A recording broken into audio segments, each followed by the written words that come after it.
Hey, what's happening with you? Oh, really? I can't believe it. Well, you never know.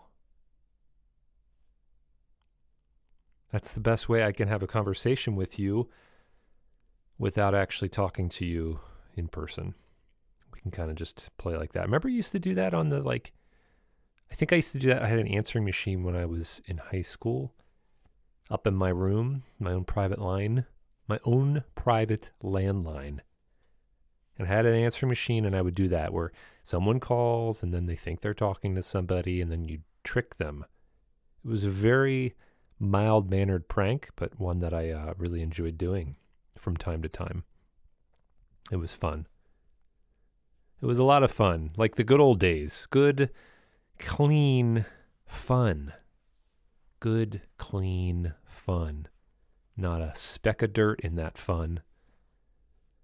That fun is HEPA filter improved, approved, and improved. Improved fun. It's good to have fun. It's a lot of fun to be doing this right now with you all. And just been really kind of stoked here with stoked. Been using stoked a lot. Is that okay? Is that all right to use stoked? I hope so. Tell me if you don't think it's good to use stoked.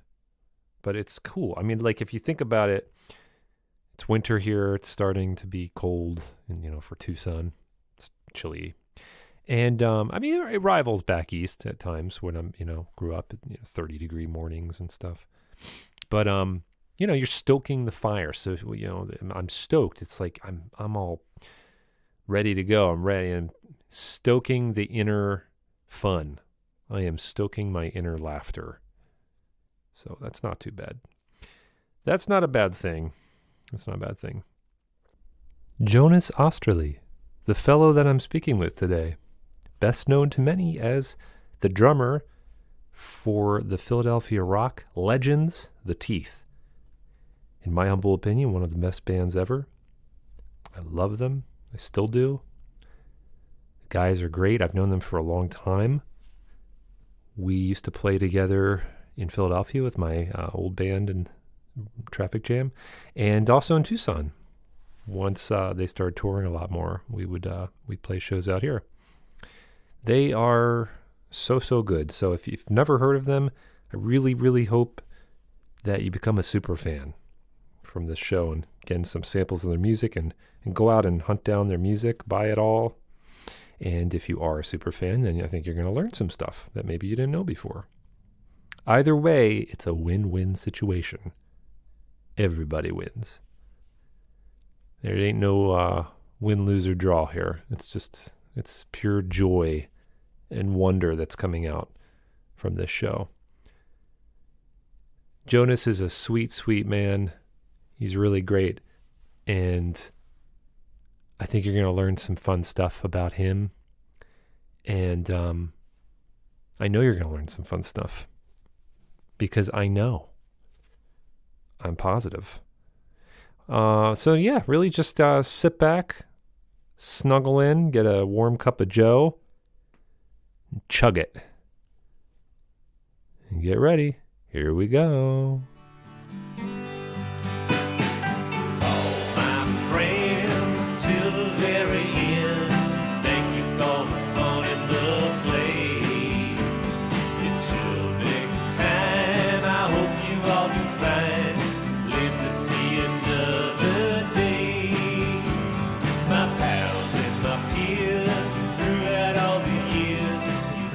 Dally a minute and it's recording, and just because it's recording, it doesn't mean that that there's it's a good thing that we're not live. It's a good thing that we're not right. I won't even say millions of people. I'll just say hundreds of people. If there was hundreds of people right now listening, live, that's harder. Something about knowing it's a whole pressure.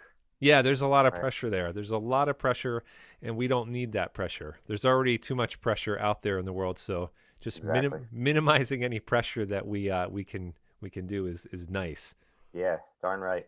And making it relaxed and just like a chill zone to be in, and living in that space right now because people are pretty high strung right now, and that's not fun. That's not fun when No, people get high strung. You it know, is not fun. That they're is gonna correct. they can snap. It's like do a rubber band or a guitar string. It's just gonna snap and it That's right. hurts. It There's only so hurts. much tension you Yes. can take.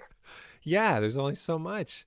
It's just like it's like the world just needs a big massage hands just to come down and just start to just goo it up and make it all smushy again.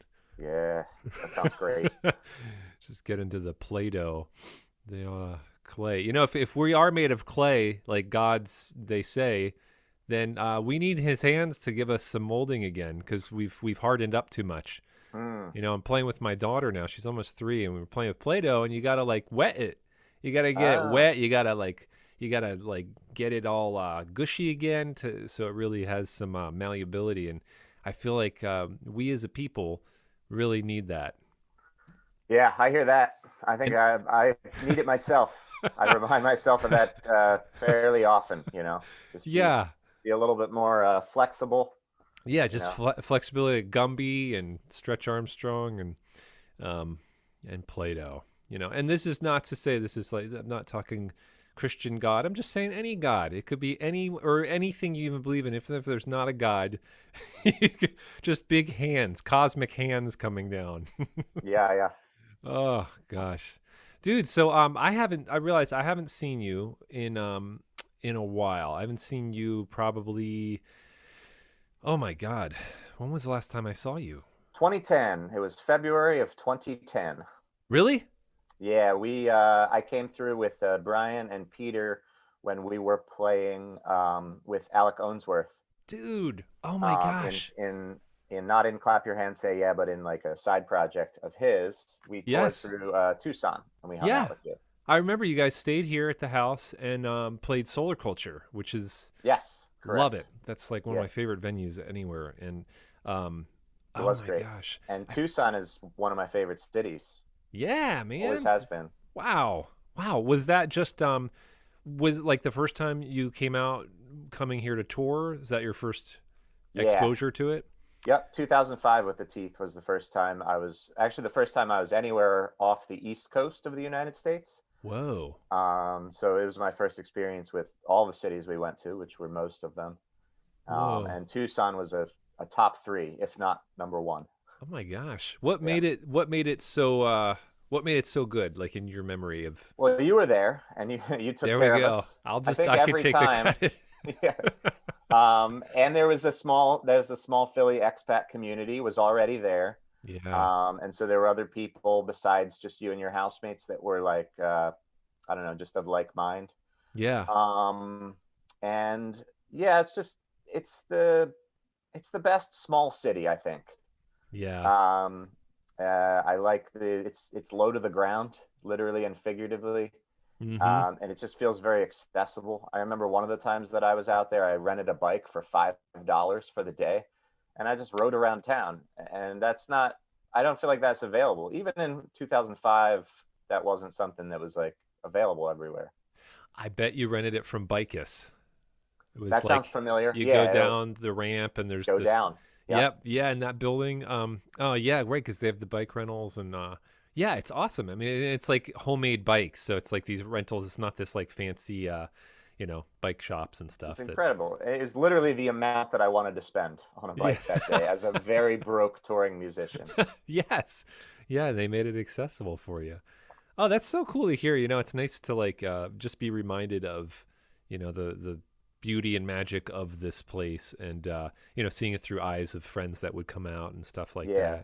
that. And I do remember you coming out quite a bit, and always just having a great time. And it's just this era of like those years that it was just great. Seeing Yep. seeing a lot more people. I actually miss people come out. We have folks come out, Hmm. but I don't know, not as many touring musicians or people. I think stuff just eras change and Yeah. in that way. But Well, yeah, yeah, we're 15 years older now. 10 Yes. to 15 years older than we were 10 to 15 years ago. And, our friends are either in bigger touring acts or they're not touring anymore, right? It's For the most exactly part, except for right. me. I'm still at it.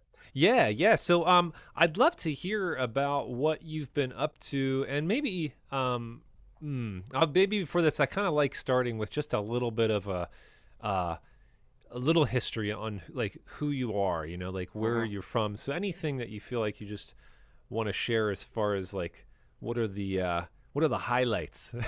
Sure. Um, well, I don't know about highlights, but Could be low lights too. the uh, the mediocre backstory is that I come from Kennett Square, Pennsylvania.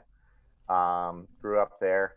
Went to Kennett High School, next door to the raccoon people who grew up in like the West Grove, Avondale area, I believe. I had no idea Yeah. you were from Kennett. Yeah, Yep. I did. That's the mushroom capital of the world for people Correct. that don't know. We talked a little bit about that in the raccoon episode with Andrew and Nice. Rory. But I don't know why I didn't know that you were from there.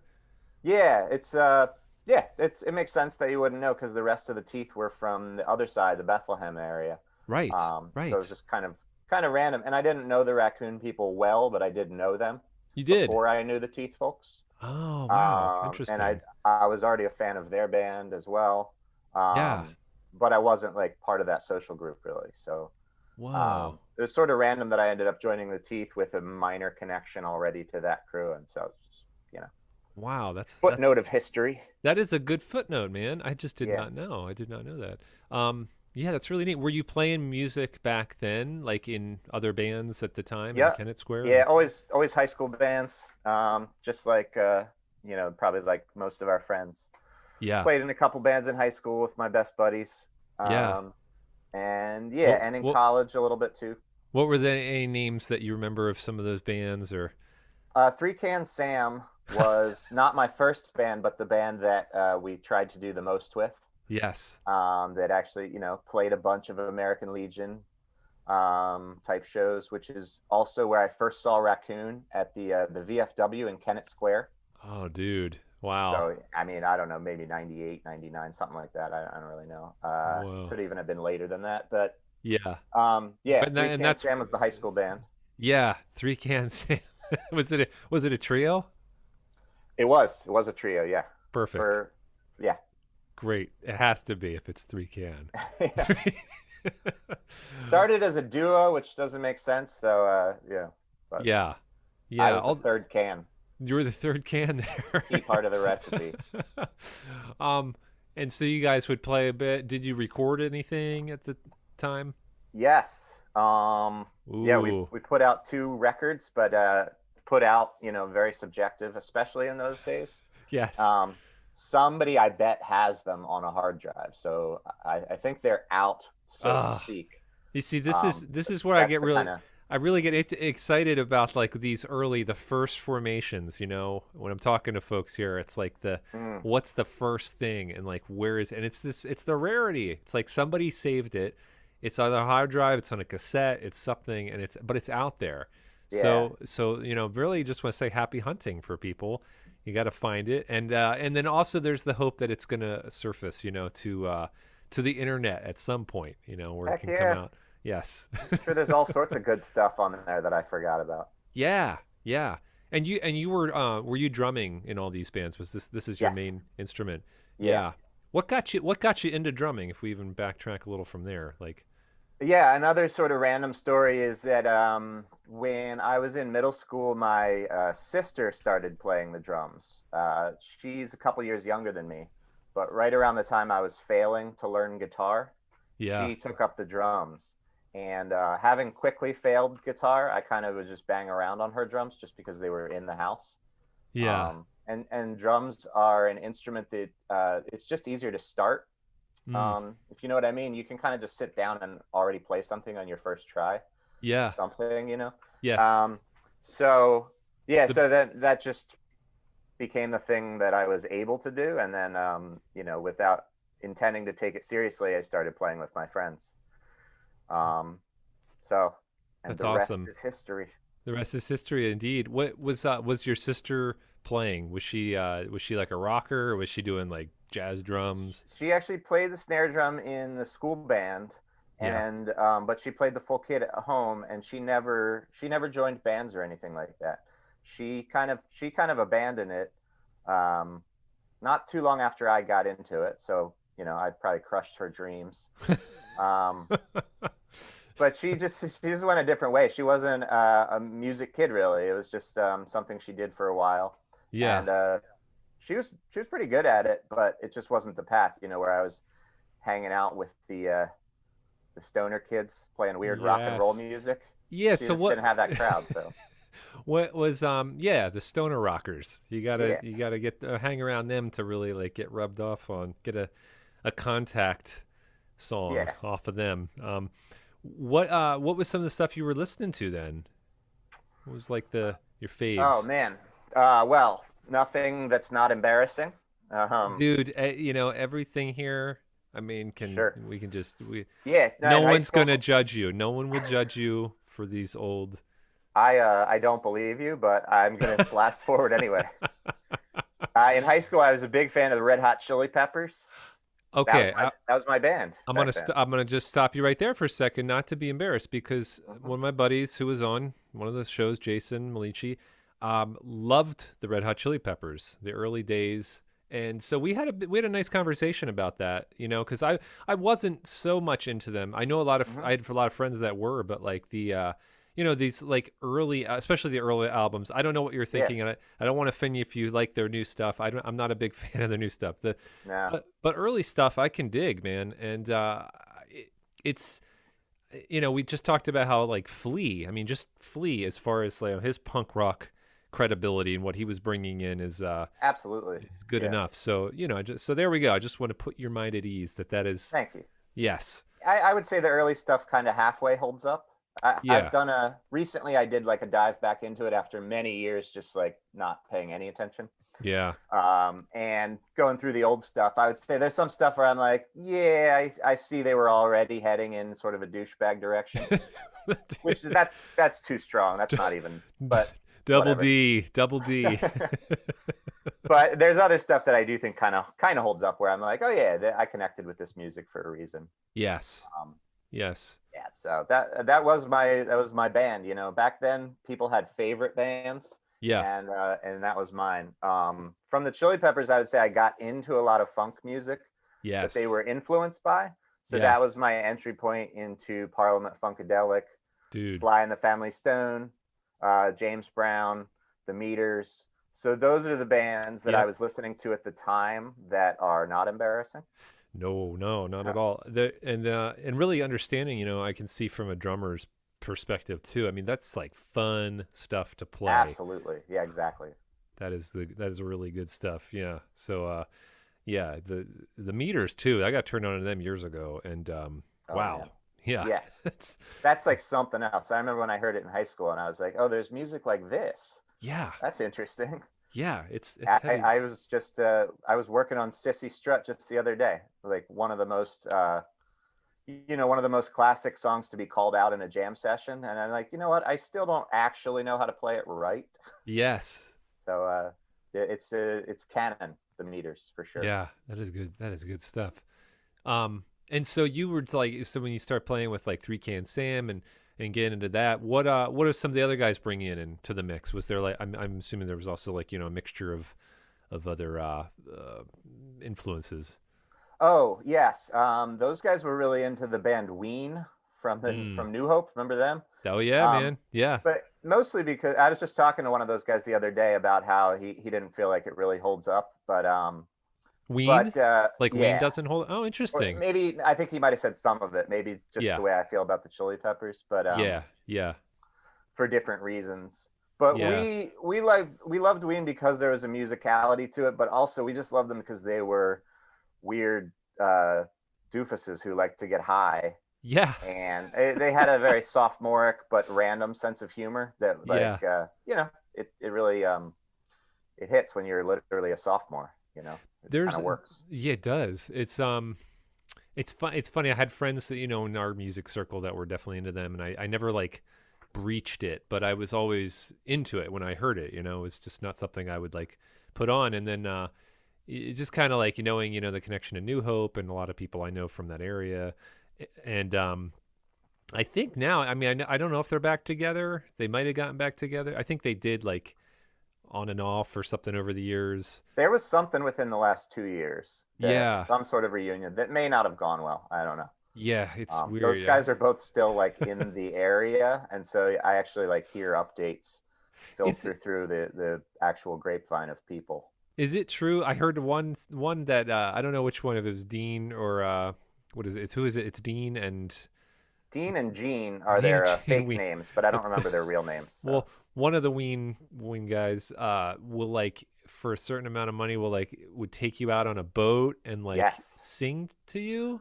So Is that Dean Ween, he takes you fishing. I don't know if okay? he sings, but it's great that you know that because my friend Nat from Three Can Sam did that. He did the fishing trip with him. He did.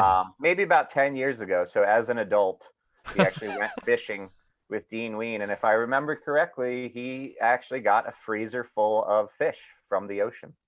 Dude, I mean, that's what a I mean, why become an adult if you can't live out those types of dreams? It's exactly. it's still an amazing world in a lot of ways, you know. It is, and that's just so nice to know that they're doing that stuff. Exactly. Yep. Like that makes me like them even more.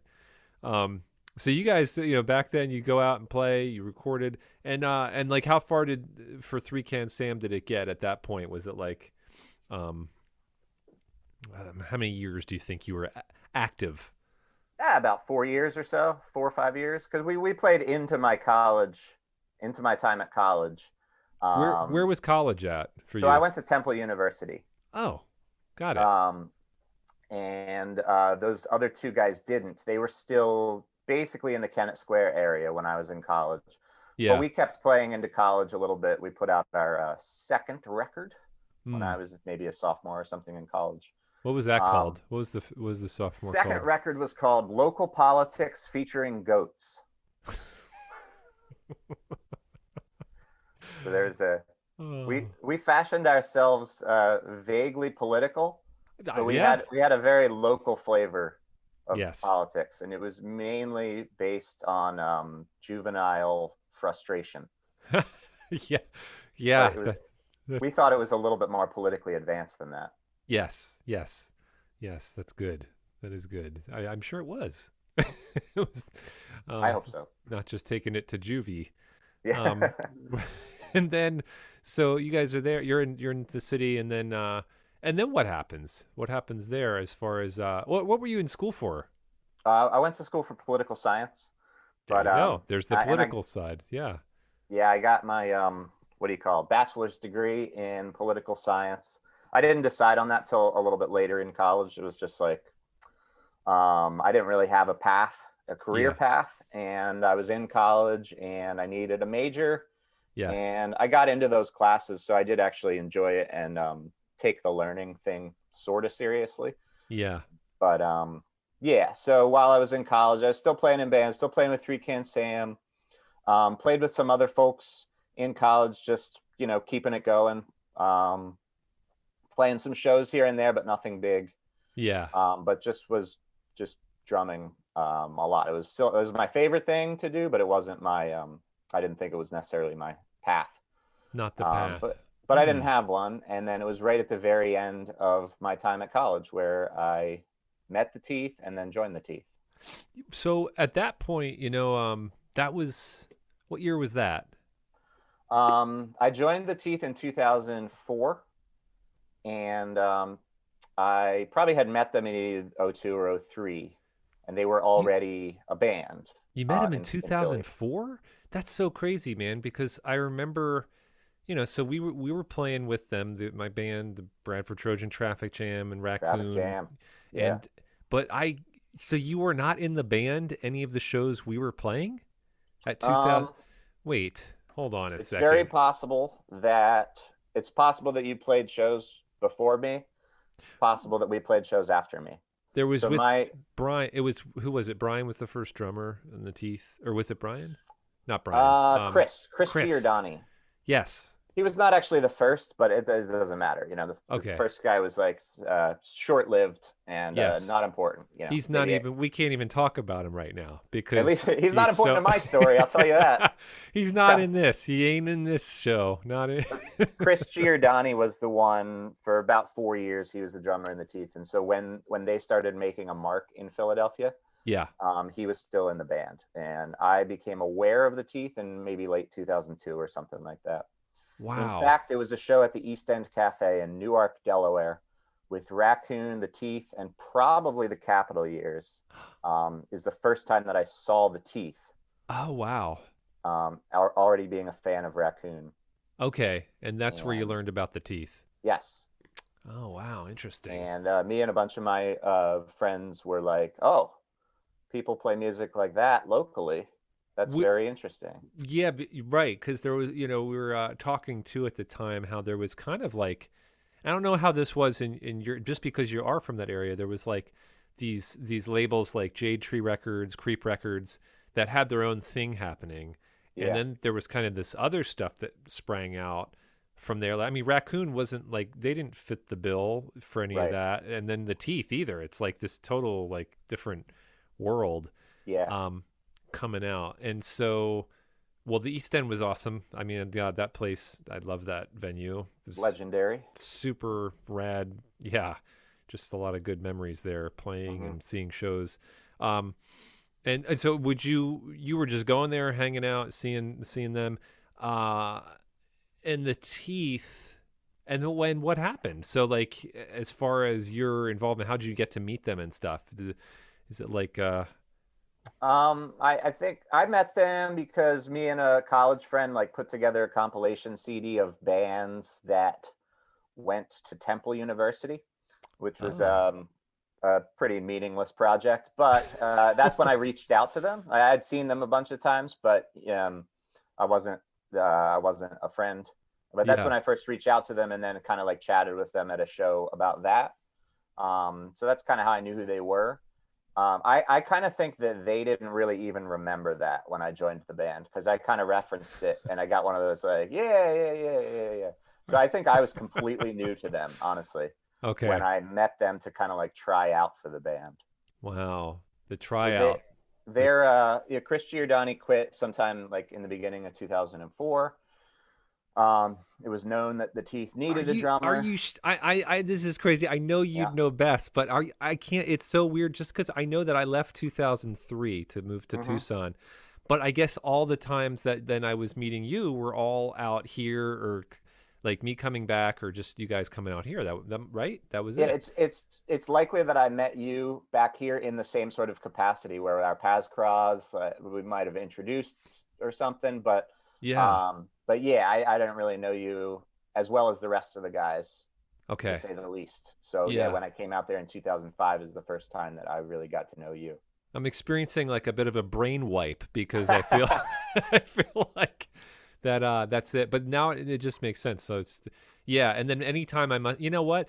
I realized too, any like times I was visiting more often those years after I moved out here, the first few Hmm. years, and even doing some like, theater stuff. So it was like I'd probably come and see you guys playing in Philly, and then it was just like, I remember you being around a fair amount.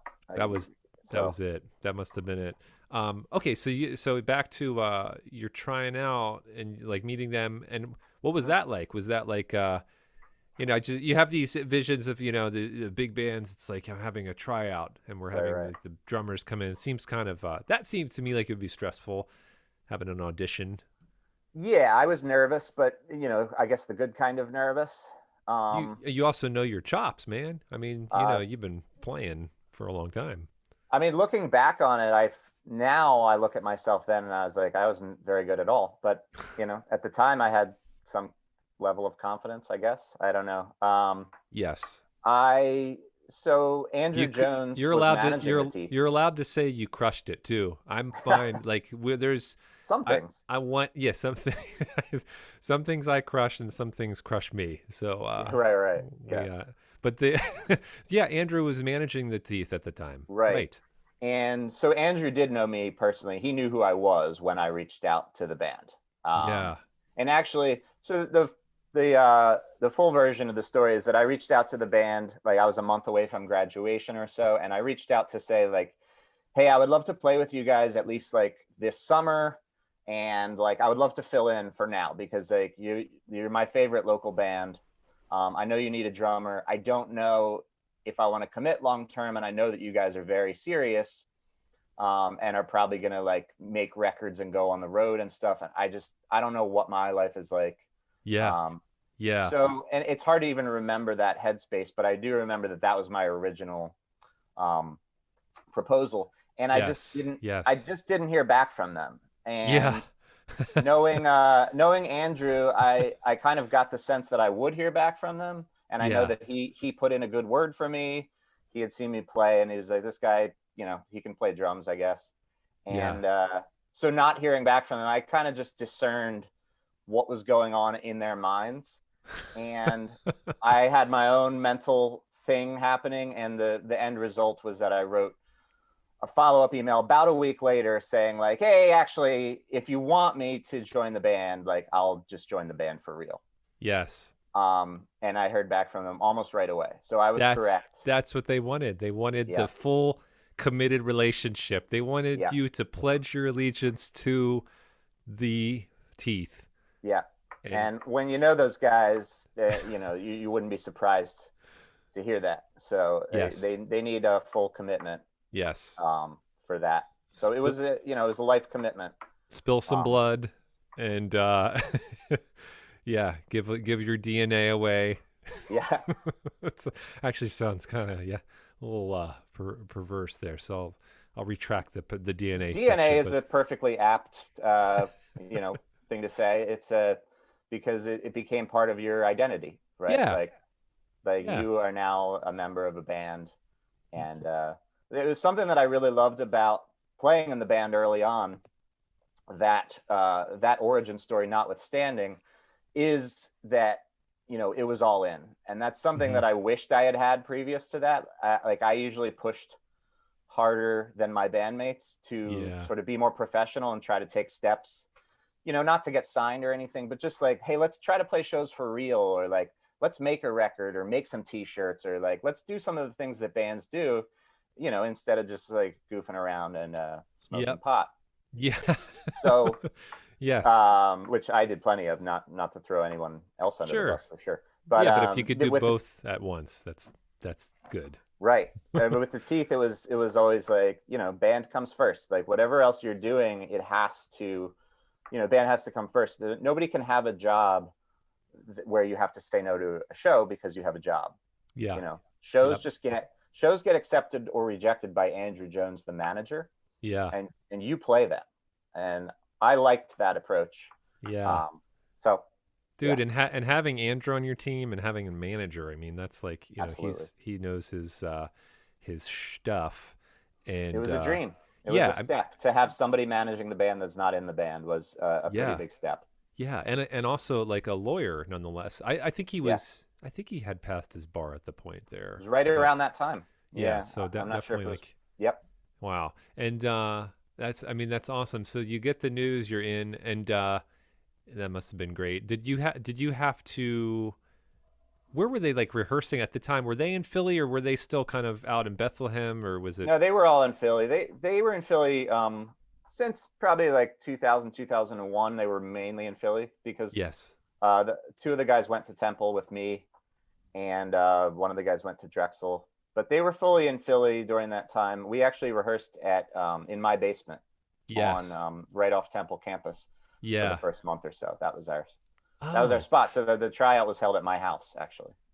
So you were living there because I remember. So just also to say the members who were talking, Aaron and Peter Mo Davis Right. brothers, and Brian Ashby, Yeah. and so those guys. I remember Peter and Brian's apartment they had Mm. forever. That cellar Yes, dwellers. in They Rittenhouse Square. yeah yeah Yeah, I mean, you don't want to use superlatives too much, but that place was legendary. yeah it, it really was.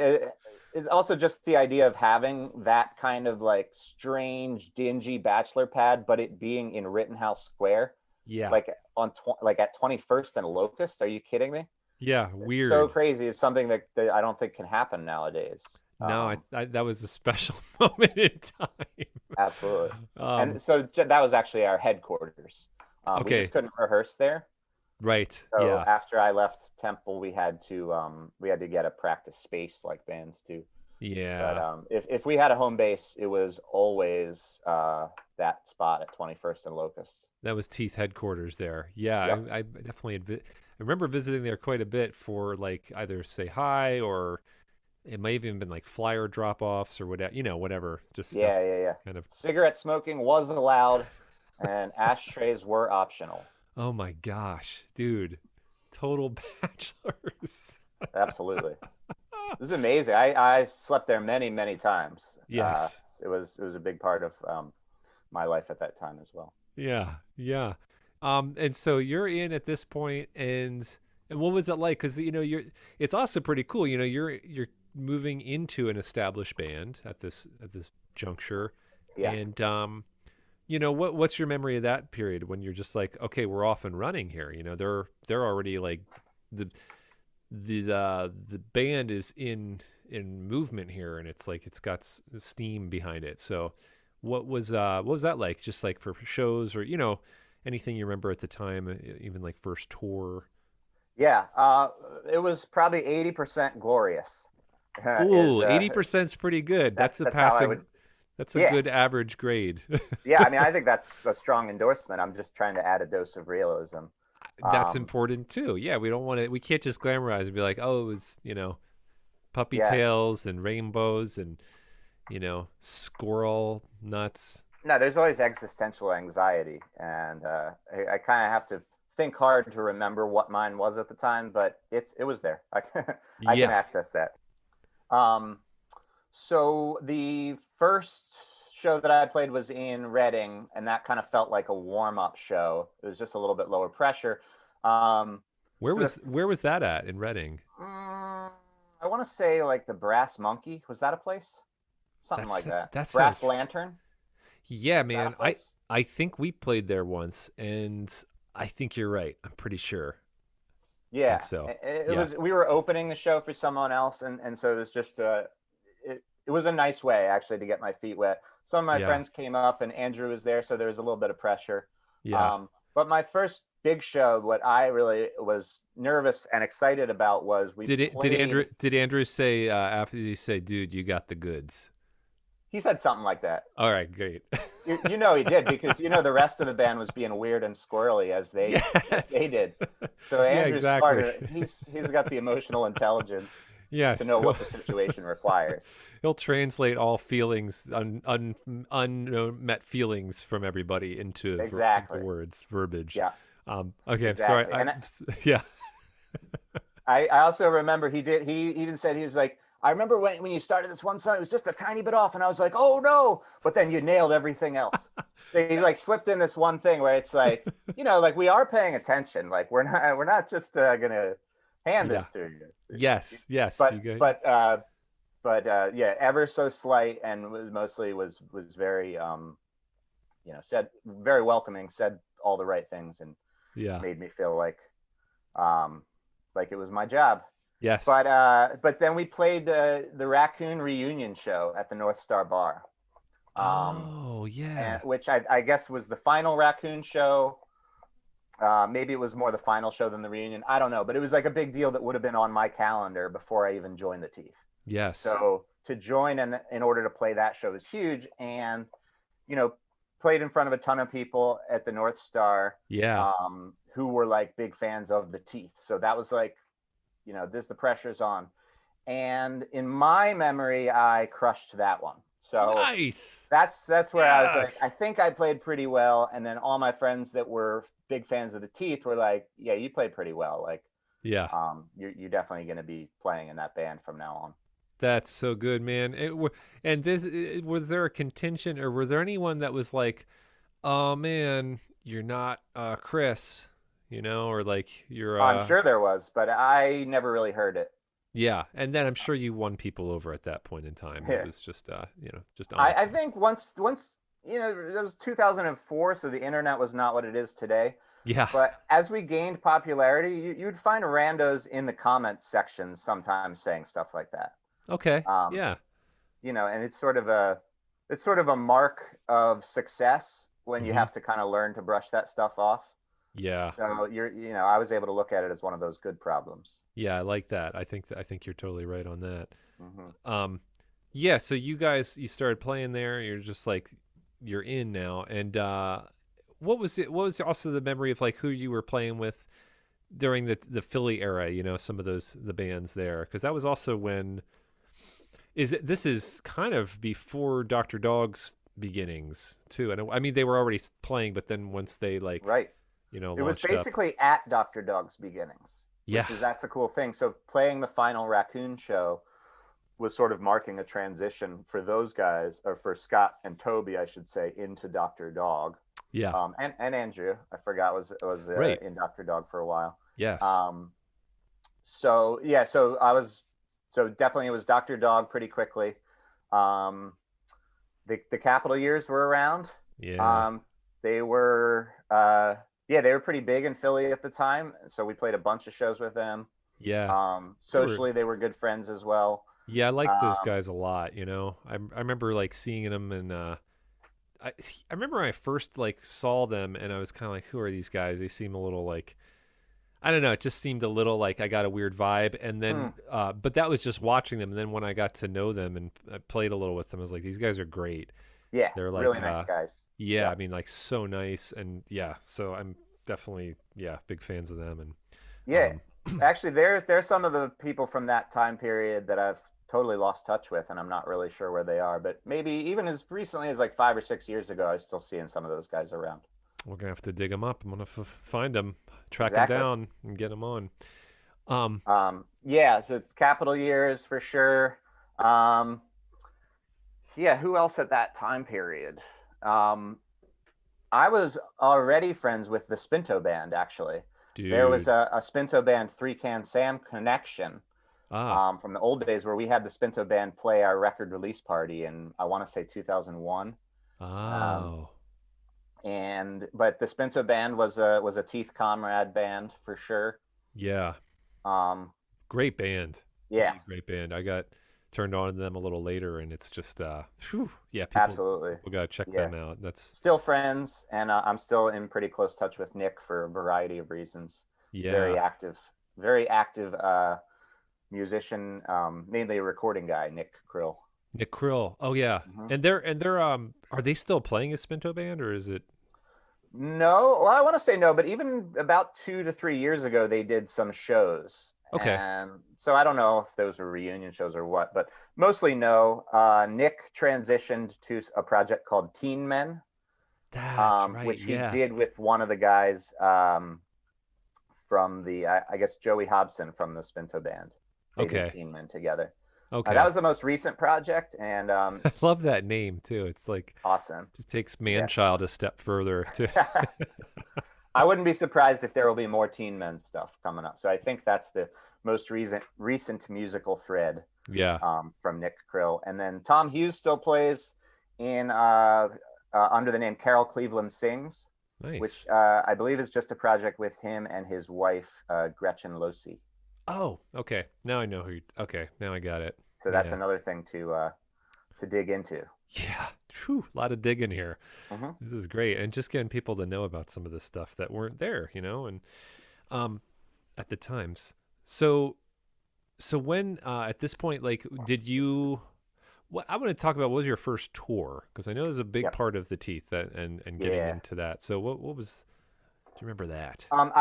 We right after I joined the band after the Raccoon reunion show, we went to North Carolina for a 4 show run. I'm gonna say that was like my first experience of the lifestyle of, like, sleeping on a stranger's floor and like those kinds of things. Yeah. But I'll skip past that to our first tour was in the summer of 2005.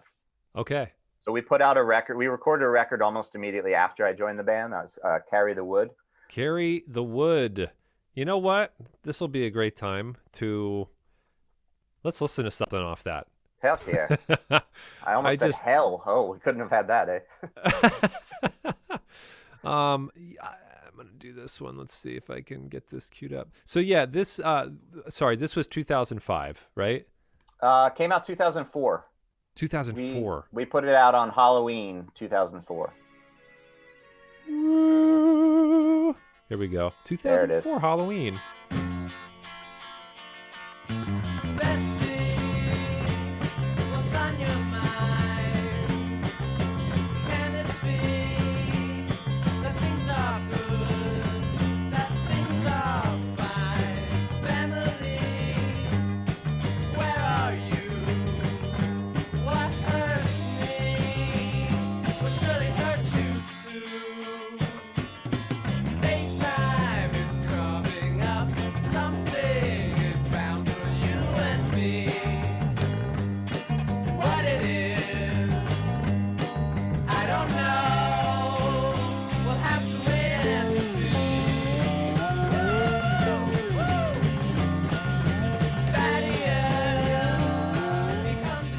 Little sampler of that.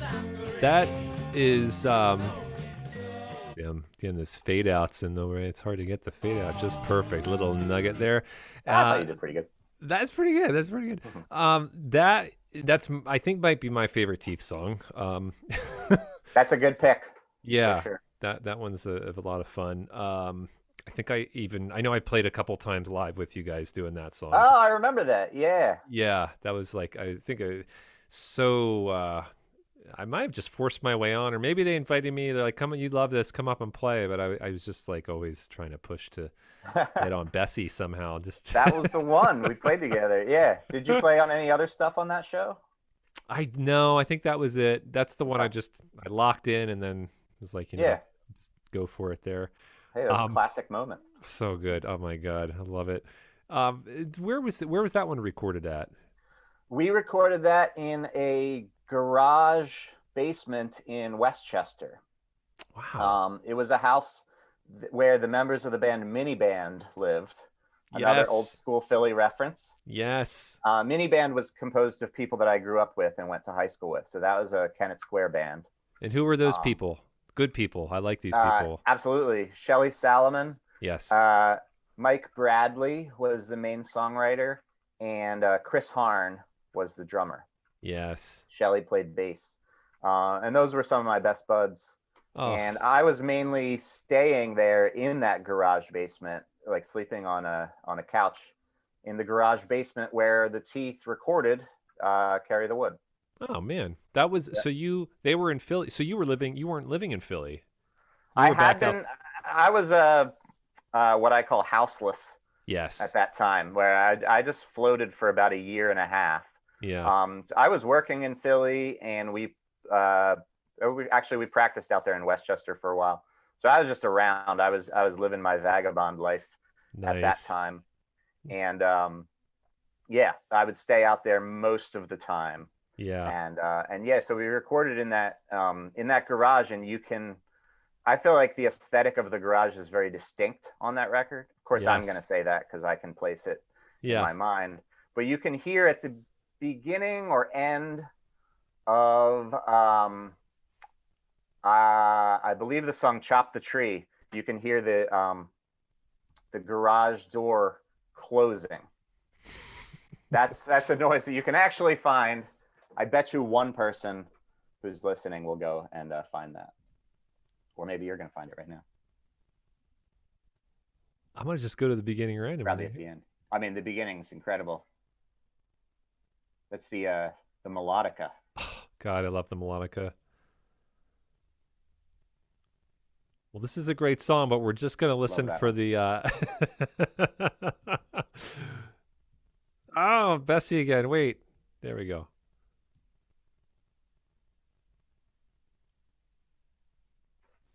Dude, that was it. Actually, of course, in my mind, it was like much more epic, and you could hear the sliding and everything. It's just like a quarter of a second. The trash can fell on the floor.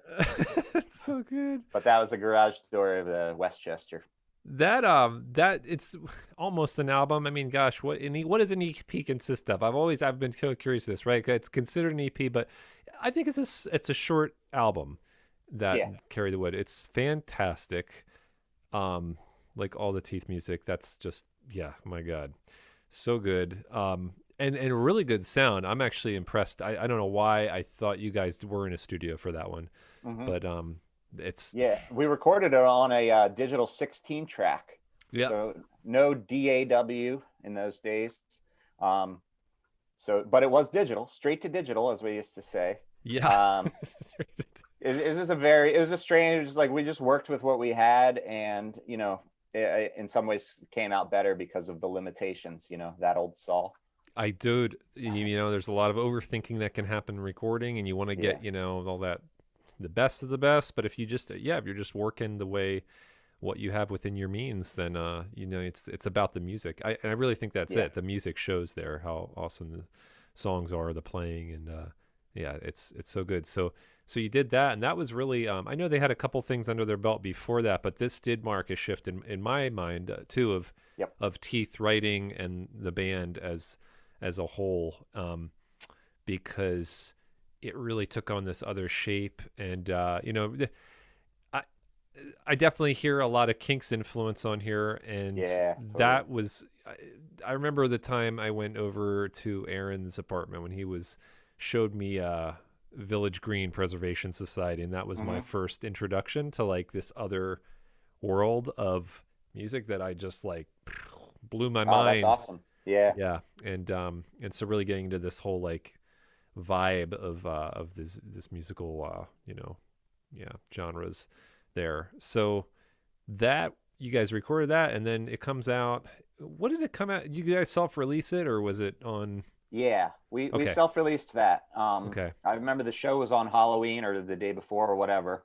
Oh, Um, 2004, that's when it came out. And then we got picked up by Park the Van Records over the winter, so not long afterwards. yeah, And they released it on their label after we had self-released it. gotcha. And of Okay, course, Dr. Dog has been signed to Park the Van, perhaps like over the summer or something. yeah. And so we were the second signing Oh, on Park the Van Records. oh, that's rad. Number So two. that's kind of that was part of the shift. Obviously, having a label behind you is a huge step.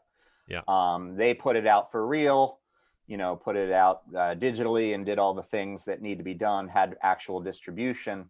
yeah, And that's how, to get back to you had asked about tour, that's how we actually went on our first tour in 2005. So basically a year after we recorded the record, we kind of finally went on tour behind it. nice. And we toured a ton that summer. We started with a 3-week tour that was basically down to Texas and back. And then a couple weeks later, we went out on a 5-week tour that actually circled the whole country. Wow. And that includes our first Tucson stop that we talked about. Where was your first show? Do you remember where it was in Tucson? Was it the Hotel I'm usually Congress? pretty good at remembering these things. So, but no, I'm not sure. I want to say Hotel Congress because that place looms large in my memory, but I can't say that I'm sure about that. I think now that I'm remembering, I think it might have been Plush.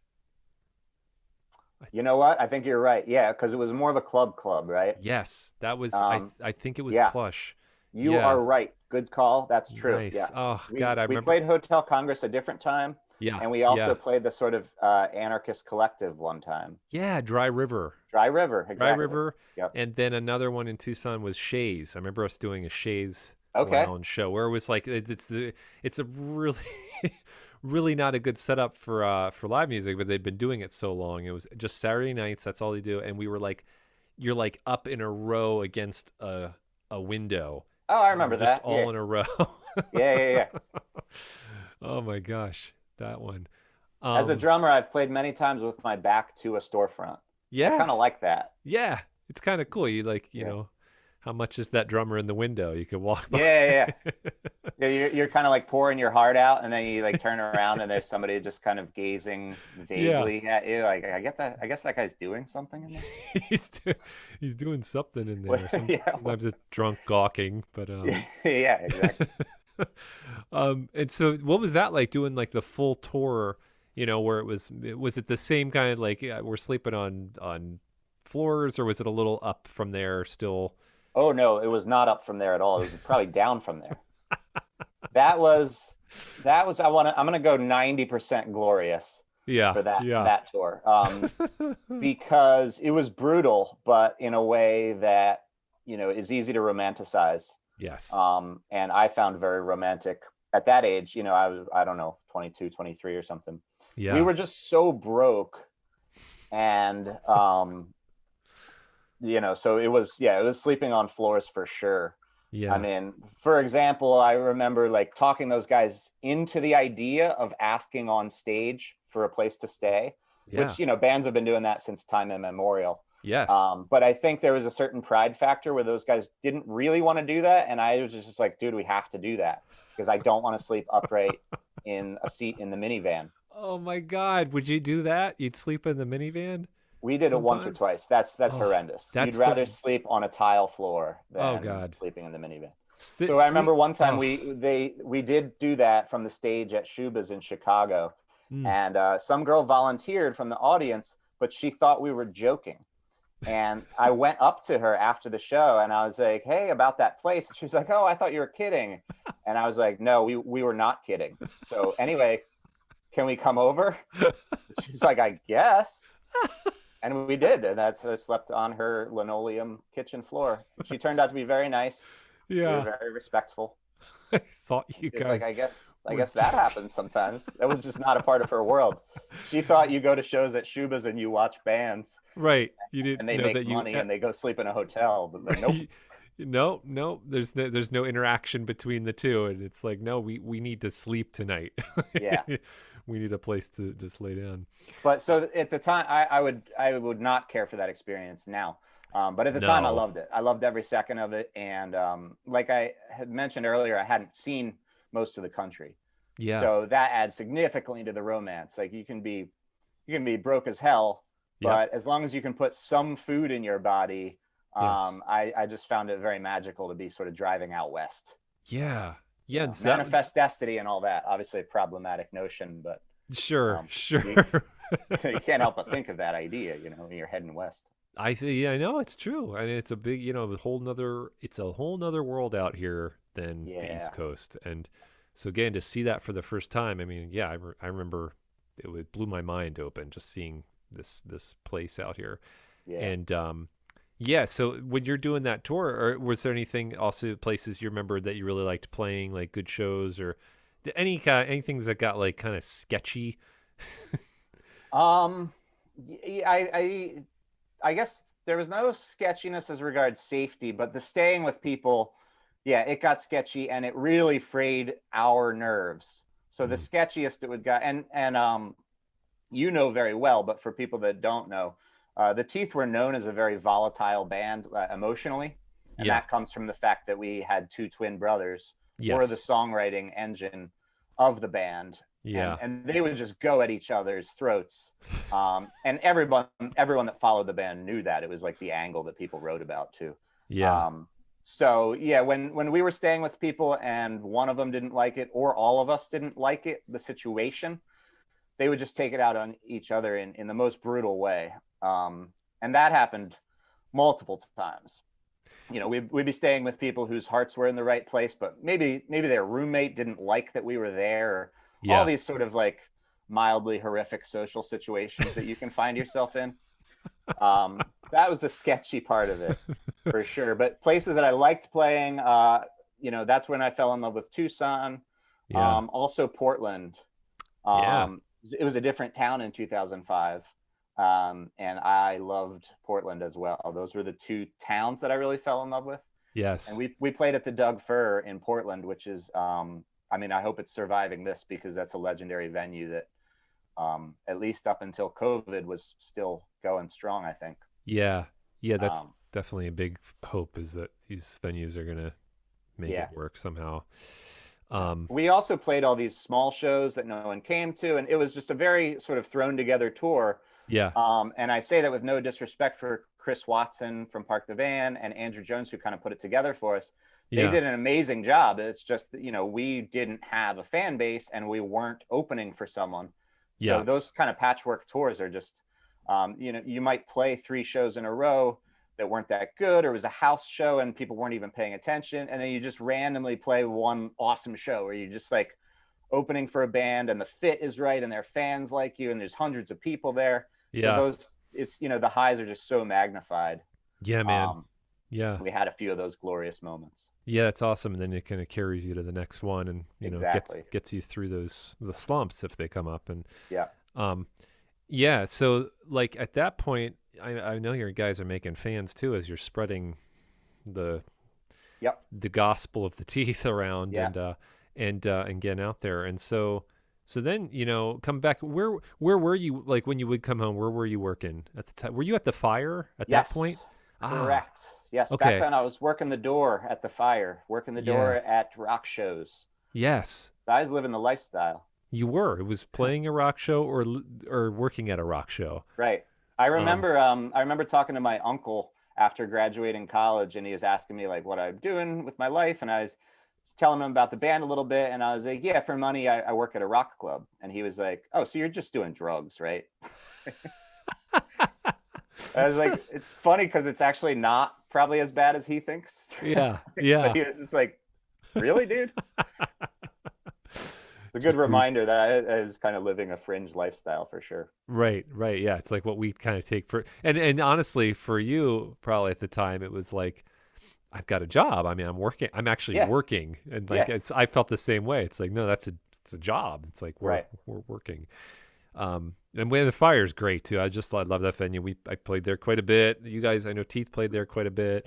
Um, just a Yeah. fun, good vibe, and great little like venue. Absolutely. Very Yeah. scrappy room where Yep. everyone got a chance. So Yes. a lot of bands kind of got their start there.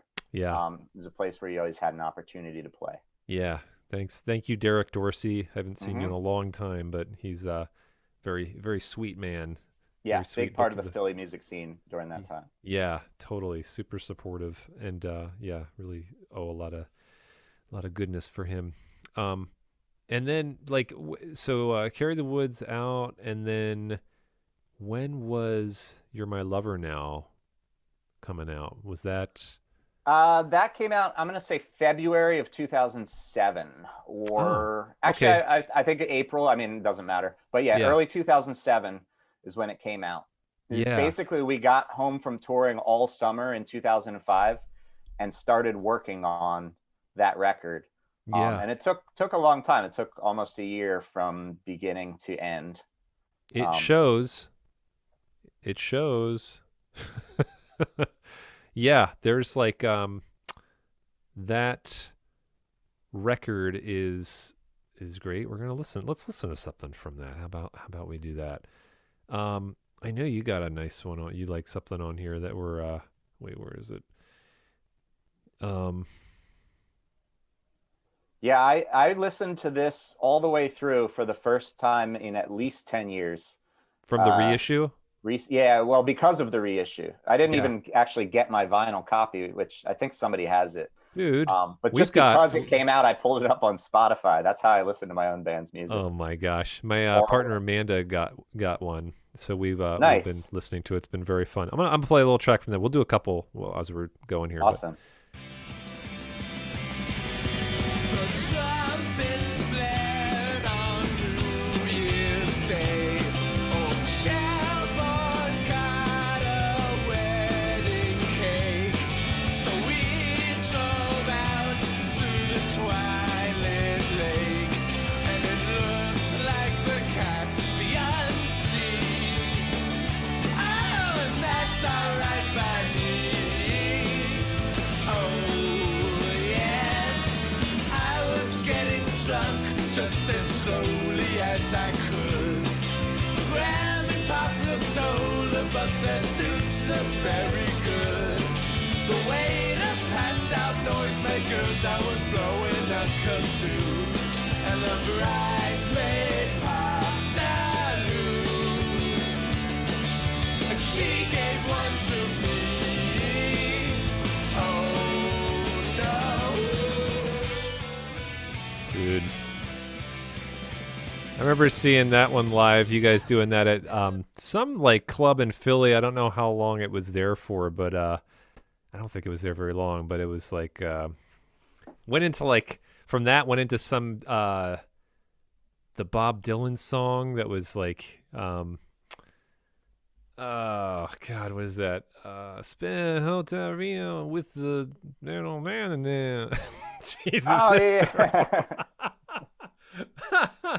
That's Oh actually that's how God. I would do it too. I'm trying to correct you, and I can't remember either. It's, oh, no, In the Reno, no. mobile with the band. This is embarrassing. It's super embarrassing, but you know what? I'm not even gonna edit that. That You can stays. keep it in. Yeah. I keep All that right. in my embarrassing Bob Dylan. Yeah, that was when I first heard that. I think before he had recorded it. Um, yeah, and so you guys worked on that one for a while. It's fantastic, and like we were saying, there's a reissue that came out on vinyl that is Hmm. phenomenal that everybody should get, and because it has "Carry the Wood" and "You're My Lover Now" Right. and some like It's all of both of those demos. records plus a little bit more. Yeah, it's so awesome. There's even some Chris Giordani drumming Oh, on the reissue. So oh, nice, yeah. rad, cool. Extras.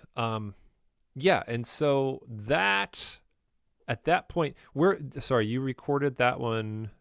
Where was that one recorded then? You're my lover now. We recorded that at a place. It had a name, but I don't remember it, and it doesn't really matter. It was a big warehouse space, um, in Port Richmond, Yeah. um, and it was like third floor of a big old industrial building, and you can kind of hear it on the record too. It sounds like it was recorded in a big room. There's natural reverb. Yes. It's Yeah. it's really different aesthetic than Carry the Wood.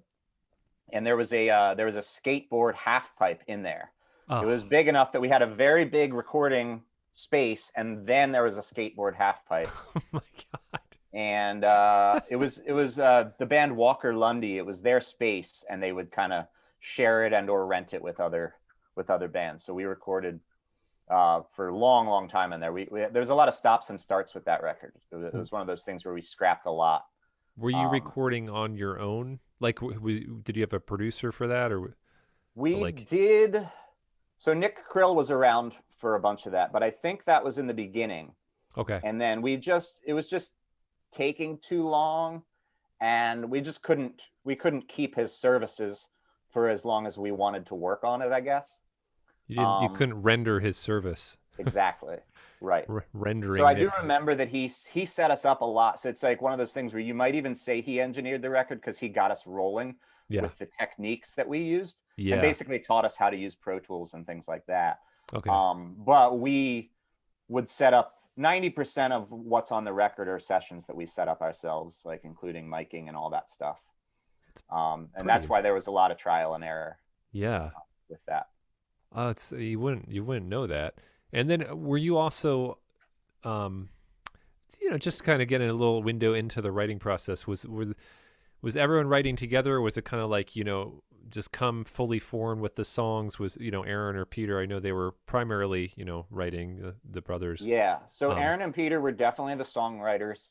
And what that meant in the teeth is that they would come with basically chord progression, melody, and lyrics. Of course, lyrics sometimes would come later, but those were almost entirely from the songwriter. What we would do as a band, though, is arrangement. yeah, So once in a while during arrangement, somebody might suggest a different chord to go to. But more often, the arrangement was just like the structure of the song usually was not predetermined.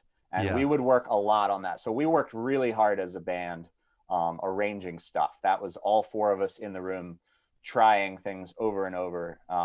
Most songs, I would say it probably would take an average of 5 practices to get a song to the point where it was ready to even be played live. wow. And then it would evolve, in more minor ways from there. You know, So arrangement wise, we all had a lot of say. And sometimes I would say that Peter and Aaron had an idea of the drum beat that they wanted. So they would even kind of tell me the gist of what my part should be. But we did so much trial and error that whether it was them or whether it was what I tried first, more than half the time in the end result would be something different. yeah, It's like kind of a soup where nobody knows who did what. But the songwriting was definitely the domain of the one songwriter. Yeah. Yeah. Nice. Gosh. The rockers on here, there's just some good rockers Yeah. and a good variety of songs. So here I'm gonna pull up this one here because well, here, let me do something. Yeah, baby.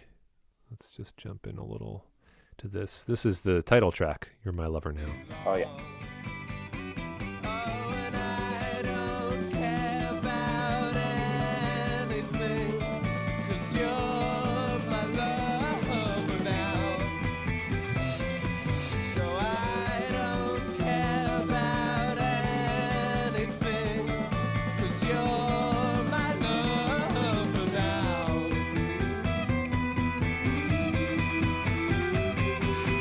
Why is your shadow always so big up on that wall? Oh! How come you never come looking for me when I call? I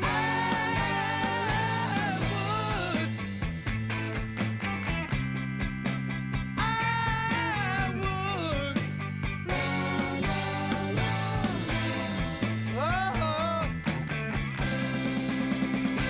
Oh. And I don't care about anything, 'cause you're my lover now. Let's go south, where there's no one to punch. We'll just look at the woods and not talk very much. And the girls in the bathroom and the boys that they trust, they won't see us. They won't see us. They won't see us. Dude.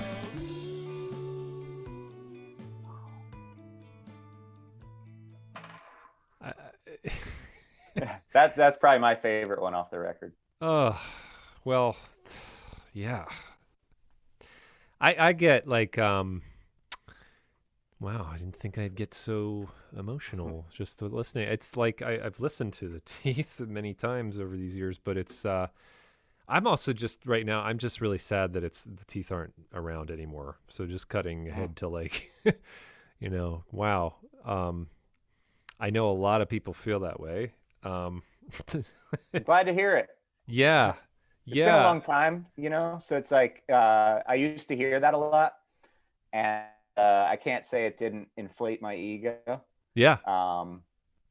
in a nice way. Oh, yeah. But Yeah. these days, it's been long enough where there's a lot of people alive now that have no idea that we ever existed. So Well, we're gonna have to change that, and I mean, part of my mission is to change that. Is like, how can we get people to know who the Teeth were, and yeah, it's like the fan base. Would you say that the fan base that was there, it was rabid? Were they foaming at the mouth, or because there's fans, there's different bands have a different kind of fan base, and I know Dr. Dogs, I get a sense of their fan base from just being around them for so long, and like I kind of understand it, as opposed to like oh gosh, who's like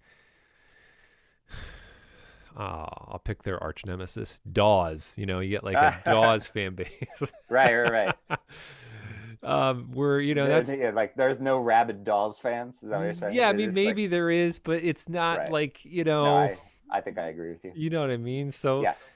how was it with the Teeth? I feel like there were rabid. Yeah. The fans were rabid. Yeah.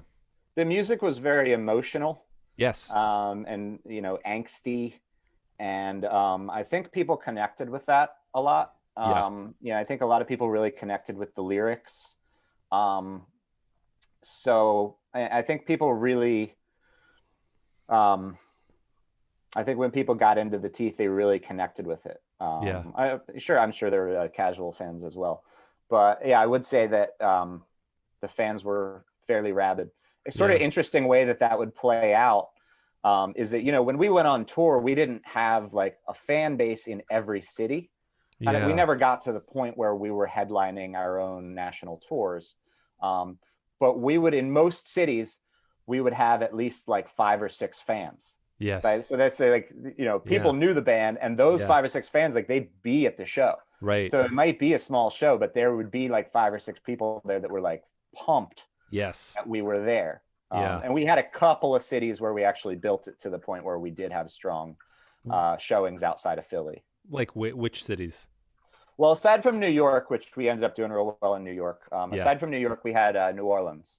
Oh. That was mainly because of the Park the Van Records connection. Park the Van Records sort of was born in New Orleans. Yes. And they were able to help us kind of build that town.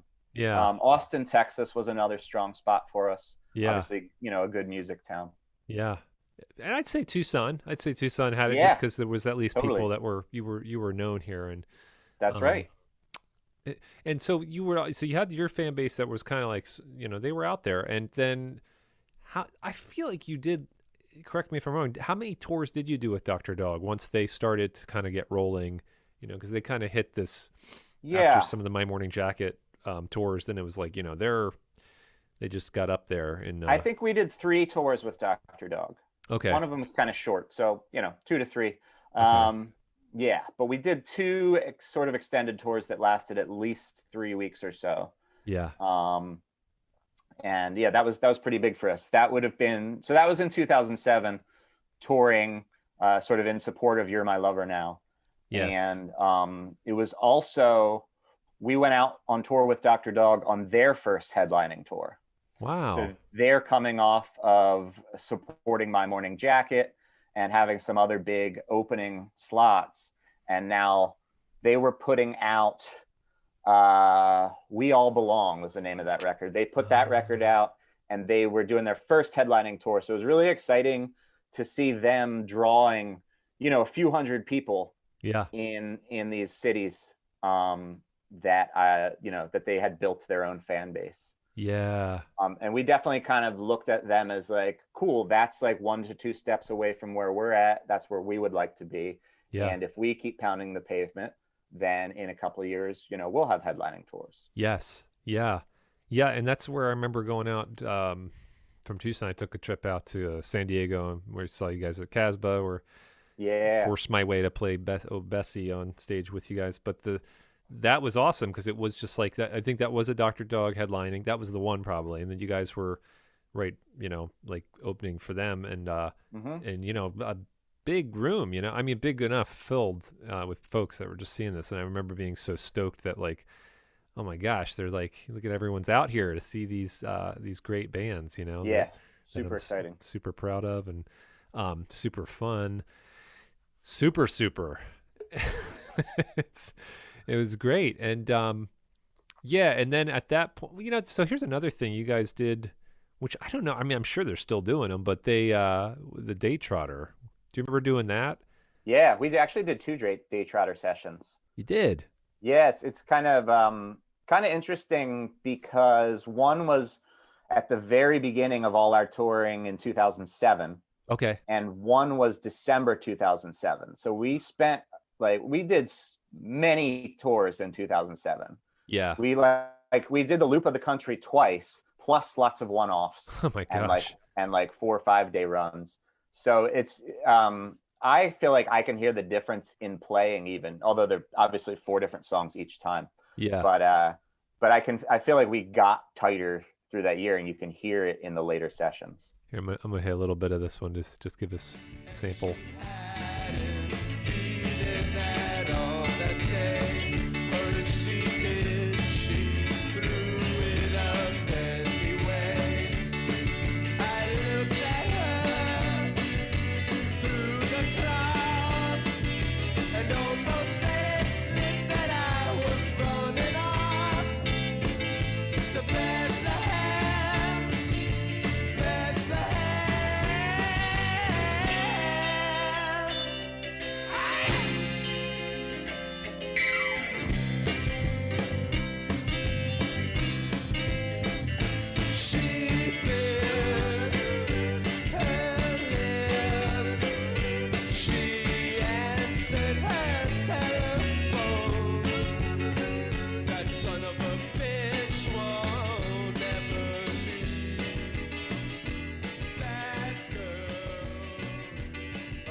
man. That might be another one of my faves there. I love that song Yeah. so much. Yeah, that's a good one for the day trotter session too, because the live vibe is pretty different Yes. than the album cut. Yes, totally. Yeah, I like that. I really enjoyed that too with the Teeth. You know, you'd hear some of the recorded version and then the live version, and Yeah, I love when bands would do that because you get like a different experience. You know, yeah, you can have the studio quality vibe that is arrangements on that, and then doing it live and just getting like a different feel. So yeah. They're two different mediums, and yeah, I feel like if you're doing it the same in both realms, then you must not be maximizing the potential of one of those realms, right? yeah, I love it. I well said. Yes, yeah. Um, So you guys, you hit it pretty hard there. I mean, this is like you were in for we're saying 2000, the band 2004. Hmm. So what happened? Okay. Oh Is it shoot! time? It's time. We have hit that moment. Alrighty. Word from our sponsor here. We'll No, it's this actually, yeah, so we've built up perfectly because all the touring through 2007 kind of took its toll. yes, as it You does. can sort of just like aggregate 1,000 stories of other bands that you've heard the same tale from, Yeah. and throw in a pair of twins. Oh, Um, yeah. and so it was tough, and it was still tough touring is the thing. Um, Even though the shows were better in 2007 because we were doing a lot of opening for bands other than Dr. Dog, and even some of the headlining stuff that we were doing was better. So the shows were better, but the lifestyle wasn't necessarily better. Still just touring in a van, obviously, but also still just crashing with people. So and the novelty value of that had worn off a little bit. And I Yeah. would say, for some members more than others. Some people are just more into sleeping on floors or whatever, and for others it's a necessary evil. And when you keep doing it over and over, then you start to wonder how necessary it is. Mm, um, so all of that in 2007, just it definitely, by the end of 2007, we were not where we had hoped to be at the beginning of 2007. yeah. Even though I look back on it as a great year. And so going into 2008, sort of with that energy, we have to start thinking about, okay, let's make our next record. And it just didn't, I feel like that never got off the ground. And we went on a tour in 2008 where we were opening for a band that we didn't care for, frankly. They were very nice people. Who's I that? don't, I don't think anybody would care if I said that they were called, I want to say, the Honorary Title. Okay. They were very nice people. Yeah. It just wasn't the right fit for our Yeah, band. that's And I'm fine. sorry if the Yeah. songwriter is listening. I highly doubt that he is. It, But it's it was yeah, just, just not the it right was fit. hard after all of 2007. I think we had just gotten a more high profile booking agent who booked Hmm. us that tour. And it was just kind of like, man, like we thought we had taken another step forward with this agent, and this is what we got out of it. Yeah. And that tour, on the back of everything else, it kind of just broke the band. Yeah. And I remember actually after the very first show of that tour, sitting in the van thinking that we might be breaking up. Wow. Um, I'll say that Aaron in particular was just not happy with being there. That's just not, like, he did not want to be in Providence, Rhode Island, opening for a band that he didn't like. Yeah. At a super scrappy rock club, and then going to crash on someone's floor again. Yeah. Um, Yeah. and I remember having a very civil conversation where I was like, I think we might be driving home tonight so that we never play music again. Wow. And we woke up the next morning and we decided to keep going on the tour. Yeah. So, but it was not, it wasn't a good energy. And the opening band on that tour was a band called the Dead Trees, who are super cool. and we made friends with them and stayed friends with them after that. I remember talking to them after the Teeth broke up, and they were like, we could tell, like they knew the vibe wasn't right. Yeah. You know, the energy that we had in '05 was gone. Yeah. And so, you know, even on that tour, there were some good shows and some good moments, but it just kind of broke us. And we Yeah. toured down to South by Southwest.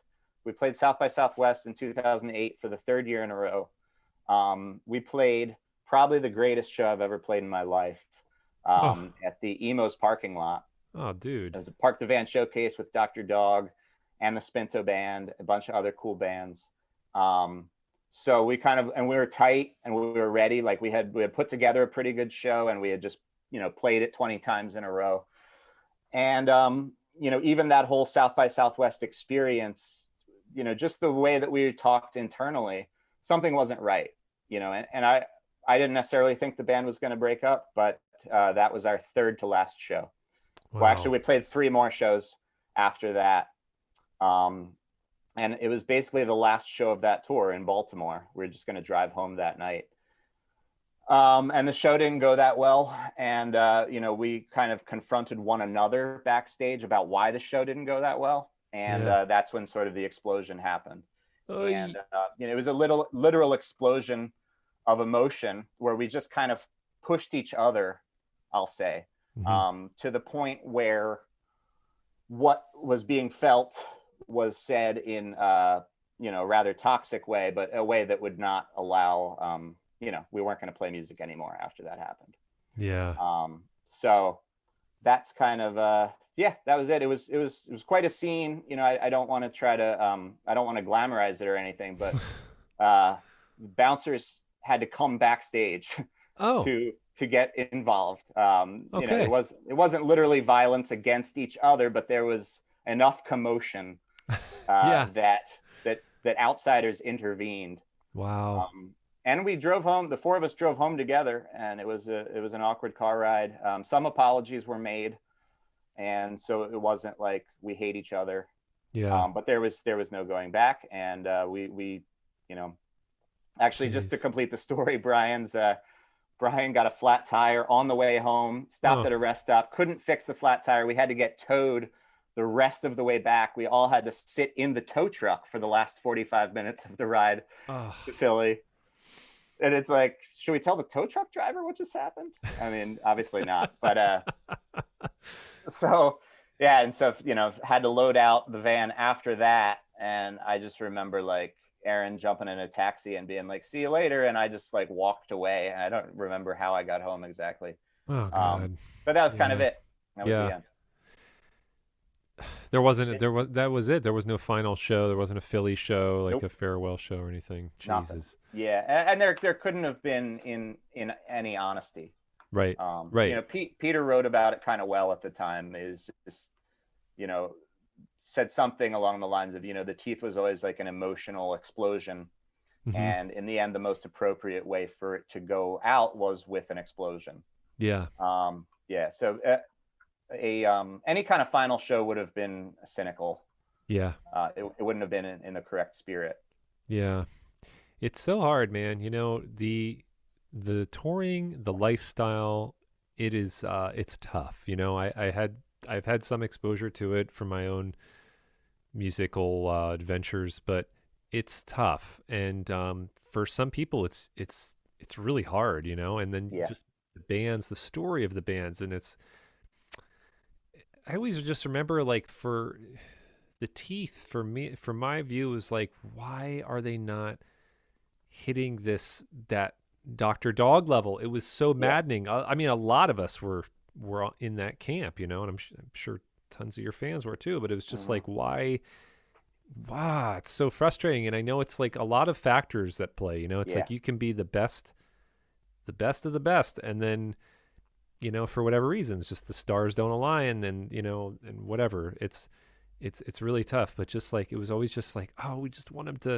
It was kind of this one thing of like, there are special secret, and like, we know, and it's like, so, you know, it's always like, don't let the rest of the world. But also, it was a point of like, we want the rest of the world to know this greatness of this band and this music, and and yeah, it's just tough. You're in this lifestyle. Yeah, how many times can you just keep doing the circuit Yeah. and then on that the time's off, it's like, you're just, what do you do? Yeah. And the lifestyle coming back and trying to piecemeal everything together and like for a job and living and Yeah. it can get hard. I totally understand. Yeah. So, you guys from that point, well, was there ever any talk afterwards of a teeth reunion or like, because I know Aaron, I mean, so basically from this, what I surmise is, right, that you, Peter, Brian, you formed Purples, Yes. and that started up, and then Aaron went off, and as far as I know, no music, no writing. He's focusing on his No, artwork. I don't think he's made much music at all. I could be wrong about that, but Yeah. I'm still in touch with Aaron. Yeah. It's certainly not a big part of what he does, unless Yeah. it's very secret. Yeah, he's an art teacher. Yes. Yes. He definitely still draws a fair amount. I know that Yeah. he's still expresses himself creatively, but as Yeah. far as I know, he really hasn't made any music. Yeah. Oh. Oh. Yeah. Aaron. Yep. Please, Aaron. Please. So yeah, that never. It was never like part of me too was like I saw that the reissue was coming, the Teeth reissue, and I'm like, maybe they're gonna. Well, to answer your question, we always get offers, for Teeth reunion, and some of them have even been like financially tempting, I would say. Yeah. So, but I don't think any of us would ever want to do it for that reason, right? Sure. Like, Sure. and I used to say jokingly, in the first couple of years after the Teeth broke up, I used to say that, if we ever did a reunion, it would only be for the money. Yeah. So, but, it was a half joke because I just felt that there would be no real, it couldn't really be done well, or it couldn't be done in the correct spirit. So if you saw us doing it, you would know that we were probably getting paid okay, and that's why. Yeah. So with the reissue and everything, there have been some more serious offers come across just for like a show, like a reunion show. Yeah. And I would say it's not that we don't entertain those offers. So it's not that it's not that we don't talk about them. Yeah. Because whoever gets, I think kind of Peter has gotten the word a couple of times, and it's not like he wants to keep that to himself. Yeah. But usually the way that he brings it up is like, this probably isn't going to happen, right? I just want to let you guys know. So it's for a variety of reasons that I probably won't get into. It would just be a lot. It would be a lot. Yeah. I mean, I don't actually, it's not even anything that I wouldn't get into. It's just to do it well, there would need to be a ton of practicing to happen for basically one show.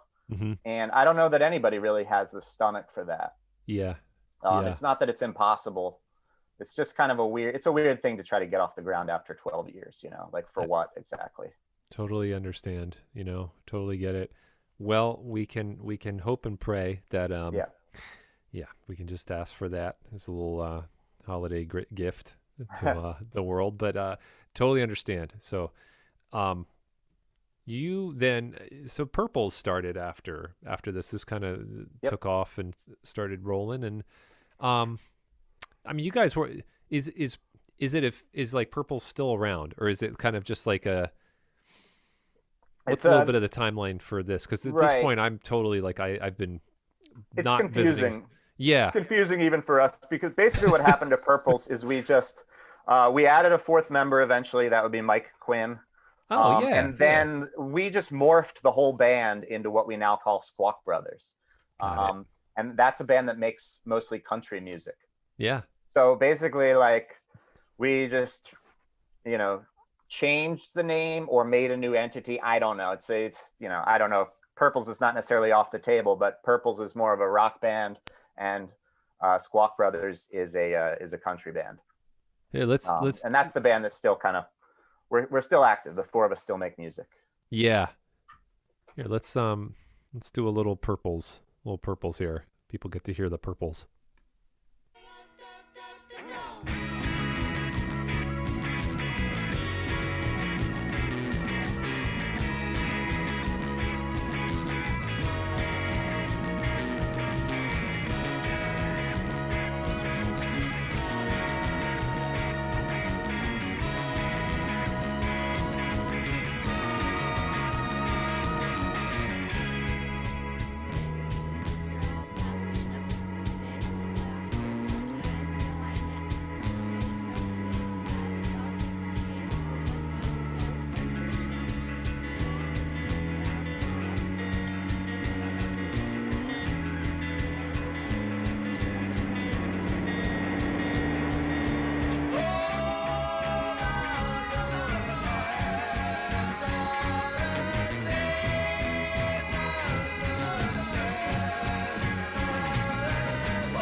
I can kind of hear some of the funk now. Some of the old influences coming back. Yeah, yeah. That's one of the weirder sort of rhythmic ideas. Although you heard it go into the straight part a lot Yeah. there, but there's some interesting rhythmic stuff that we messed with there. Yeah. Also, I think I inadvertently picked possibly the most different song from the Teeth style Yes. on that record. On that record, there's probably some more songwriting that's more indicative of the stuff Peter was writing with the Teeth as well. Yeah. Yeah. It's great stuff, you know. I mean, everything that's happened Thanks. that you've been involved with has been awesome. And Squawk Brothers, I got to get into. I mean, I haven't like Right. Well, we don't have anything out, so that's the problem right now. right, but I've heard so It's much coming. about it. I feel it's coming. There we Yep. go. That's a Mhm. little sneak peek, Yep. a little peeky for people. Hopefully, 2021 it's coming out. That's going to Been be working it, on the man. record for several years now. We got a lot of stuff recorded. So A lot of that's exciting. That's really exciting. And those, I mean, you know, everyone's so great. You know, the players involved here. Just saying, you know, too. I mean, your drumming's awesome. You know, Peter's writing, his bass singing's so good. Brian's guitar, vocals. I mean, harmonies. You know, and then the harmonies. Everybody's just yeah, doing great, like really fun harmonies. yeah, Yeah, absolutely. That was so yeah, we recorded that record with just me, Peter, and Brian, but we subsequently added Mike Quinn, yeah. and that added the possibility of more full harmonies again. Yes. Certainly something the Teeth were known for Yeah. is harmonies. Yeah, exactly. Yeah, so good. Well, I'm excited to hear that. And Cool. then when it comes out, and what else have you been spending your time with as far as I know I catch you online, you know, you have a lot of for photography. Mm. Yeah. Um, yeah, Jonas yeah. takes pictures. Makes me sound like a some kind of photographer want to be, huh? Well, but But you know, it's a great documentation of just seeing like travels and where yeah, you've been right. and yeah. Yep. The last few years, I've been playing drums with Clap Your Hands, Say Yeah. Really? So that's been my main sort of touring project. Yeah. Well, Um, so that's something I totally kind of we didn't delve into for a moment there with mhm. Alec Ellsworth. Yeah. And then you guys were the Teeth basically were backing him up out in that was 2010. Okay, we said that in Yeah. February. Yeah. You guys came through. Alec from Clap Your Hands Say Yeah, they went on hiatus, and then this group came, which I forget the name of the group was Well, at we weren't the even time, sure at but the time. He put yeah, out a record under his name, Alec Owensworth, and he put out one at the same time under the name Flashy Python. that's So right. it was kind of like we were whatever they were billing us as. It was a Yes. weird thing where like sometimes he was like, we should be Flashy Python so people know this is a band. Uh-huh. But the record that he put out under his own name came out on a label that wanted us to be billed as his name. Maybe not super interesting, but it was a bit confusing. It was That perhaps is not the best marketing strategy. it sounds like it, you know. I mean, it's a little confusing, but you guys Oh, toured with that, and then I didn't realize that you're now touring with. So Clap Your Hands is back. yep. Clap Your Hands Say Hmm. Yeah is back, and Yeah, so you. after his side project with us failed in 2010, Well, it didn't he went fail. back It to the just successful project. well, but let's not say it failed because that doesn't sound good. It sounds like a stinky. I mean, I'd still And it talk with wasn't. Alec about how the music we were making was cool. So we both view it Yes. as musically a success. Musically, it was Um, really good. I remember loving it. You know, it's kind of like even like a Tom Waits vibe, and at the time, and yeah, yeah, it was very cool to have Peter and Brian both making substantial contributions to the music, but not being the songwriters at all. yeah, yeah. Myself as well, obviously. And there was a fifth member in that band called Matt Sutton, who was do really interesting stuff. It was really cool.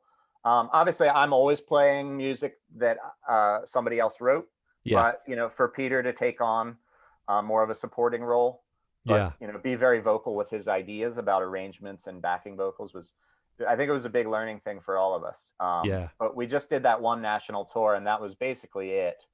He went back to Clap Your Hands, and that's when we started working on Purples in earnest. Gotcha. Okay. Yeah, that's when Purples happened. And so now you tour with Clap Your Hands.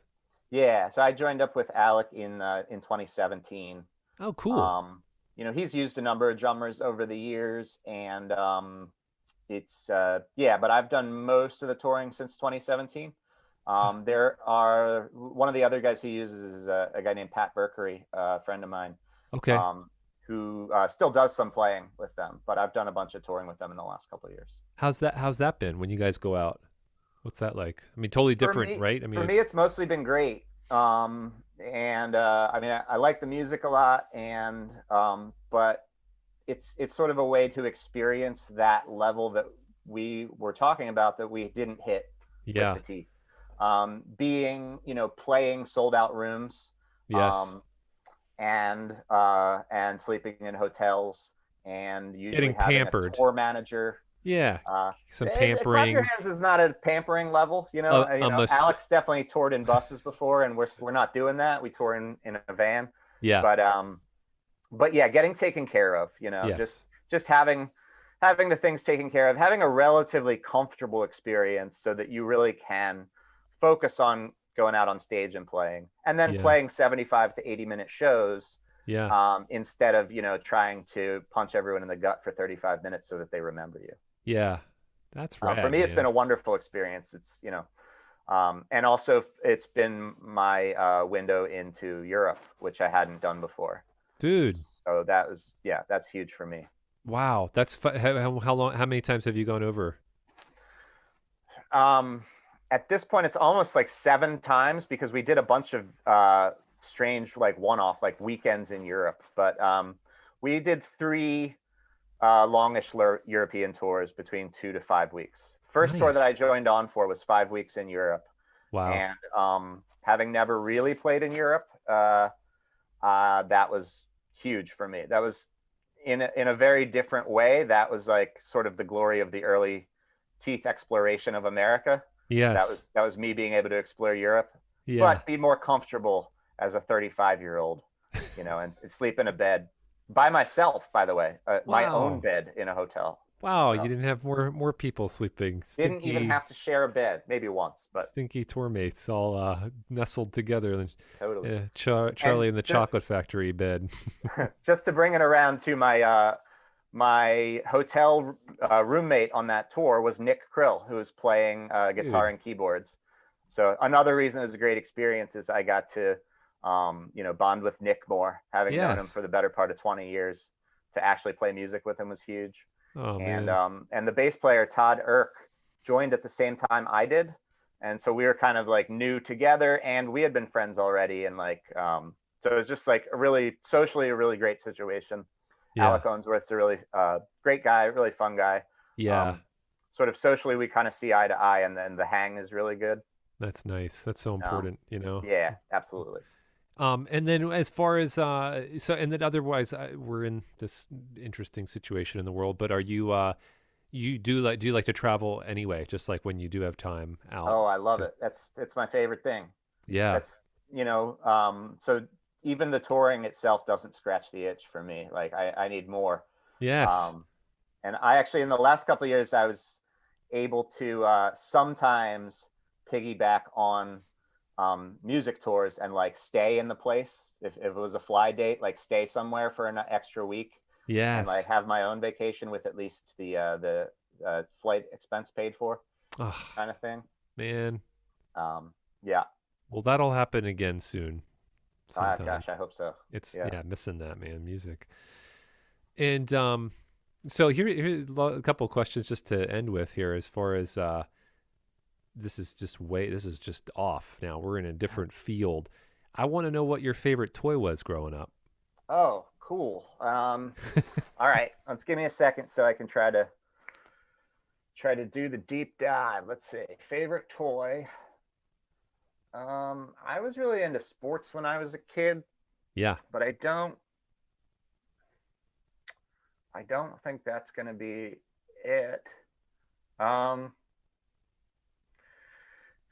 And Outside of some kind of ball, I was really into stuffed animals, and yeah. I definitely had a favorite teddy bear.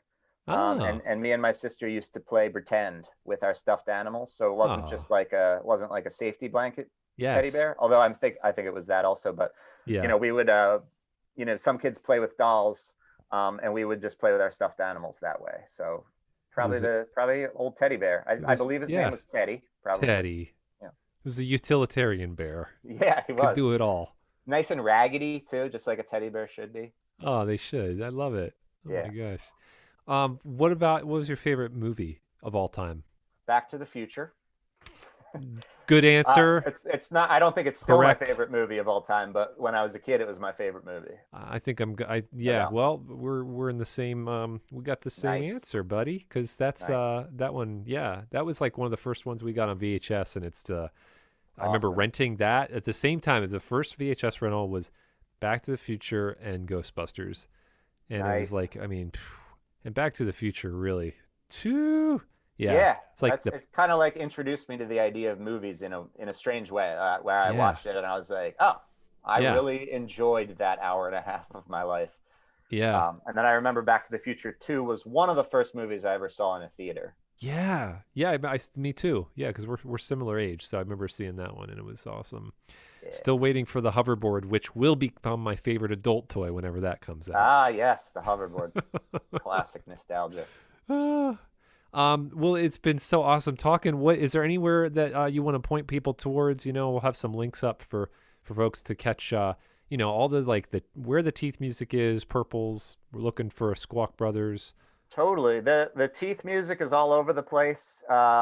It's all the Teeth stuff is on Spotify. I certainly encourage people to buy it on iTunes. Yeah, and get the You know, record. Get the record release. That's re-release. I'm an out of work music person, Yes. so I actually do see some of the money from iTunes. Yeah, Occasionally please. we'll get a check for like $100 or so. So it's like Yeah. that adds up. Yes. The Teeth are on all that stuff. Purples as well are on Spotify and iTunes and most of the other stuff. Bandcamp. I want to point people towards Bandcamp because that you get more call. for the artist. So I just Good want to call. really stress that. The last album I just put out with Scott McMicken was I just put it on. He has it on cassette, but I just put it on Bandcamp, and I'm like, this is it, man. Awesome. The other stuff I have a big issue with, and Good call. Yeah, I was going to forget to plug that, but all the Purple stuff is on Bandcamp, and they Yeah. occasionally do that thing where like on one day they'll just give all of the proceeds to an artist instead of 50%. Yes. Right? Yes. Yep. So yeah, you'll see a lot of bands plugging their stuff on those days specifically. That's Yeah. always nice if you want to support artists is to buy stuff on those days. Yeah. And even the Squawk Brothers put up a sort of a demo on Bandcamp Yes. as like a pay what you will kind of situation. Yes. Because it's not a fully like mixed thing, but it's a preview of what's to come. So Squawk Brothers also has a Bandcamp and just the social medias if you wanted to pay attention Yeah, man. and be alerted Yeah. when a record does come out. Yeah. I try to spend as little time on social media as possible. Yes. But that's a way to be alerted about certain goings on, including with the Squawk Brothers. Yeah. And then if people want to follow you, would you want to point anyone towards that just for any of those? I haven't put anything on my social medias since around the beginning of the pandemic. Yeah. But I am on Facebook, Instagram. Yeah. And I think I'm going to delete my Twitter, so don't follow me on there. Don't do that. Don't twit it. Don't be Instagram. a twit. I just put up like pictures of sunsets and mountains, like everyone beautiful. else does. So if you're into that stuff, soothing. We need soothing stuff, right? Facebook. I'll occasionally make an announcement if I'm up to anything. Yeah. Since there's been a pandemic, I just haven't looked at Facebook. Kind of just put a post, be like, I'm about to go to the bathroom. Yeah. I have a blog where I write about traveling around and like going to Africa and stuff. So I guess you could read that. What's that? What's that one called? It's called Jonas Tries This and That. Dude. I don't know how to find it. Okay, well, I'm going to ask. If you search for that it might come up. I don't know. If it doesn't come up, then whatever does will probably be interesting. I'll hound you to get a link for people when we have the shows, when this is up and live. Okay. Cool. But yeah, maybe get a couple more unique visitors to the old blog. The old blogger, yeah, get some bloggers out there. All right, buddy. Well, I can't wait to see you again in the future. When we can. Absolutely. And really stoked for as soon as this pandemic's over. Yes. Come back down south, and I'll come through Tucson and see you. Exactamundo. Yeah, you come over here. All right. This has been great, man. I can't believe it's over already. Yeah, I know. It's wild. I really will have to get you back on later on. Happy to. Down the road. Love talking about me. It's the best. Yes, I love it too. I love it too. And yeah, so thanks a lot. Thank you so much. Absolutely. Thank you, Yeah. Bradford. All right. Great to talk to you. All right, Jonas. Be well. All right. Take care. Now that was something else, wasn't it? Really nice time catching up. Jonas and I have not seen each other now, like we said, probably in like 12 years, over a decade. And that was really nice. That was really nice to catch up with him and just, you know, hear his history, get to know him better. I knew him, but also like, you know, I think I knew the other guys a little more, you know, especially before he had joined the band. So it was really great, you know, just kind of catching up with him and getting to hear his story and just all the connections that are there. It's great, you know. I love that. I love when the connections start showing up and we have that those things in common. I definitely learned some fun things about the Teeth too that I didn't know about. And yeah, I mean it when I say I really wish they were going to play again, but I also understand I want to respect everybody's position in life at the moment, and I get it, man. Being in bands can be hard, you know. There's a lot of stuff that comes up. It's like you know, a family. You have very intimate relationships there. So yeah, you know. So I want to just say again, go and find, you know, I'll have links here to all the music. Go and buy their music, please. It's awesome. There's a documentary about them up on YouTube I put up years ago. I didn't make it, but it's up. Some filmmakers made it. That's really great. Check out all the other the links to the newer projects that they got going on. And yeah, I'll be excited to see Jonas when he comes out to Tucson, when that can happen in the future. Also a fun fact for those of you that care. Brian from the Teeth and I share the exact same birthday, Groundhog Day, 1980. So that's a little fun trivia. For many years, we would just, you know, send each other little birthday notes. And I don't know if I've done that in a little bit. I think I got to get back on that. So anyway, really great talking to Jonas. Thanks a lot, buddy, for being on the show. And to all of you out there in podcast land, take care of yourself. Love this life. Live this love. Praise and the love of every day. May all your wishes come true. All my friends till the very end. Thank you for the fun and the play. Till next time, I hope you all be fine. Live to see another day. Live to see another day. Live to see another